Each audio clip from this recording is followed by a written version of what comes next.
সৈয়দা জেমরিনা জামান লোপা। মেহনাজ তাবাসসুম। আয়েশা রহমান। আজকেই প্রথম এবং খুব মজার বিষয় হলো লাস্ট কিছু বছর আসলে আসা হয়নি, মানে অনেক ব্যস্ততার কারণে। তো এইবার আসার ইচ্ছাও ছিল, আবার একটা খুব স্পেশাল পারপাসেও আমাদের এখানে আজকে আসতে হয়েছে, আমরা সবাই একত্রিত হয়েছি। পারপাস মানে আমার মামা অবসরপ্রাপ্ত lieutenant general S M Motiur Rahman, ওনার এই বইটা আজকে মোড়ক উন্মোচন হলো। তো ওই জন্য আমরা আসলে এই সপ্তর্ষি এখানে হলো, তো ওই জন্য আমরা আজকে এখানে উপস্থিত হয়েছি। এটা আমার মামার লেখনী, এবং আপনারা যারা বইটা পড়বেন দেখবেন আপনার কাছে মনে হবে যে আপনি যখন পড়ছেন মনে হবে প্রত্যেকটা সিচুয়েশন আপনি ফিল করছেন, মানে এত সুন্দরভাবে ওনার লেখাটা আছে। যারা পড়বে সবাই ওই সময়টাকে মনে করবে যে আমিও মনে হয় এর মাঝখান দিয়ে এসেছিলাম, এরকমভাবে সুন্দর করে লেখা। তো we are very proud, this the first মানে লেখা ওনার। এই জন্য আমরা অনেক মানে খুশি আজকে। ওনার যে টোটাল লাইফে ওনার যত সুন্দর সুন্দর এক্সপিরিয়েন্স ছিল, উনি প্রথম থেকে শেষ পর্যন্ত কীভাবে ওনার প্রত্যেকটা জার্নি ছিল, ওইটা পার্ট বাই পার্ট উনি এখানে লেখার চেষ্টা করেছেন। ব্যক্তিগত প্লাস প্রফেশনাল, এবং প্রফেশনাল লাইফে উনি যেহেতু সেনাবাহিনীতে ছিলেন, তো ওনার সমস্ত কিছু তো একটা প্রত্যেক দিনই ওনার একটা নতুন নতুন এক্সপিরিয়েন্স ছিল ওনার লাইফে, তো সেই জিনিসটাকেই উনি তুলে ধরার চেষ্টা করেছেন। আসলে কতদিন যাচ্ছে লেখক বাড়তিছে, বর্তমান সমাজে প্রচুর বই বের হচ্ছে প্রতি বছরই, এবং লেখকও বের হচ্ছে, কিন্তু আমরা এখন কেন একজন কাজী নজরুল ইসলাম পাচ্ছি না, রবীন্দ্রনাথ জসিমউদ্দিনের মতো একজন লেখক বা কবি কেন পাচ্ছি না? আপনার কি মনে হয়?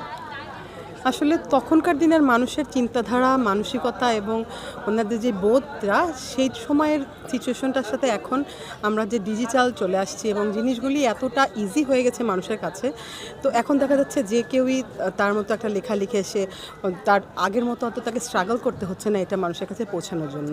আগে যেমন ধরেন একটা ধাপে তাকে উত্তীর্ণ হওয়ার পরে সেটাকে আমরা আসলে পাবলিশাররাও পাবলিশ করতেন, এখন দেখা যাচ্ছে যে র্যান্ডমলি পাবলিশ হচ্ছে। তোমার কাছে কি মনে হয় এটা একটা রিজন? আর কিছু যদি তোমার কাছে মনে না, হয়? এটাই আপু যেটা বলেছে সেটাই। আগের মতো এখন সবাই ওই স্টোরিগুলো পড়ে না, এখন সবাই মডার্ন যে পিডিএফে আছে ওই ধরনের বইগুলাই পড়তে পছন্দ করে। তো এটা একটা ডিফারেন্ট জিনিস, বিকজ বাবা হচ্ছে সেনাবাহিনীতে সার্ভ করেছে অলমোস্ট 40 ইয়ার্স। তো বাবার ক্যারিয়ারের কথা, পার্সোনাল লাইফের কথা সব এই বইতে বাবা তুলে ধরতে পেরেছে আর কি। এখনকার যে ফেসবুক ইউটিউবে যে রিলস যেগুলো ভাইরাল হয়, তাও তো ওই রবীন্দ্রনাথ নজরুলের। এখনকার যে লেখক কবি তাদেরটা তো এখনও ভাইরাল হয় না। তার মানে কি তাদের লেখার ভিতরে গভীরতা নাই, বা তাদের লেখাগুলো খুব সস্তা সস্তা, এরকম মনে হয় না আপনার? সার্টেনলি ইয়েস, আসলে সবাই না, মোস্ট অফ দেমই একটু এরকম, বাট তার মধ্যেও কিছু আছে যারা ভালো লিখে।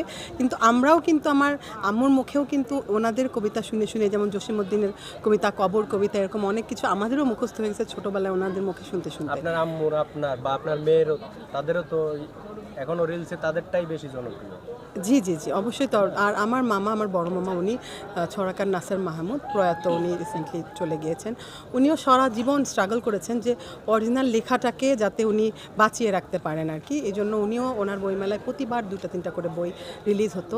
তো আমাদের ফ্যামিলিতে এরকম 3-4 জন আছেন যারা এটাকে বাঁচিয়ে রাখার চেষ্টা করছে। কিন্তু রিয়েল আপনি যদি বলেন যে যারা ছড়াকার বা যারা লেখক, ওইটার জন্য যেই পরিমাণে এফোর্ট দিতে হয়, যে পরিমাণে আপনাকে থিঙ্ক করতে হয়, ওইটুকু হওয়ার জন্য আসলে একটা আলাদা, প্রত্যেকটা মানুষের হওয়ার ইচ্ছা থাকলে তাকে ওই গবেষণা করতে হবে, তাকে সার্চ করতে হবে, তারপরে সে মানে রিসার্চ করে একটা কিছু লিখে যখন, তখনই ওটার একটা আপনি আউটকামটা ভালো পাবেন। যেটা এখনকার মানুষ জাস্ট একটা জিনিস লিখে ফেললো বা দিয়ে দিলাম, কোনোটা অনেকজন দেখে ফেললো, ভাইরাল হয়ে গেল। ভাইরাল হওয়া মানেই কিন্তু সেটার যে গুণগত মান পারফেক্ট তা কিন্তু না। ভাইরাল অনেক সময় দেখা যাচ্ছে এমন একটা জিনিস হচ্ছে যেটার হয়তো ওরকম অথেন্টিসিটিই নাই। তো আমরা আসলে এই জায়গাটাতে আমাদের আসলে সবার, আমাদের জেনারেশনের আসলে একটু ভাবা দরকার আমার কাছে মনে হয়। আচ্ছা, আপনার কাছে আমার একটা প্রশ্ন, সেটা হলো এখনকার যে লেখক আছে বা কবি আছে যাদের লেখা আপনারা পড়েন, যে কোনো জায়গায় নতুন নতুন বই বের হলে তো 2-1টা তো পড়েন, বেশি না পড়লেও, বা আপনি যদি কাজী নজরুলের লেখা একটা পড়েন, বা রবীন্দ্রনাথ জসিমউদ্দিন বা সুফিয়া কামাল, এদের যে কবিতা বা এদের যেই গানের যেই শব্দ চয়ন করছেন তারা লেখার ভিতরে, আপনি কি এখনকার লেখার ভিতরে ওই গভীরতা পাচ্ছেন? না, আসলে না।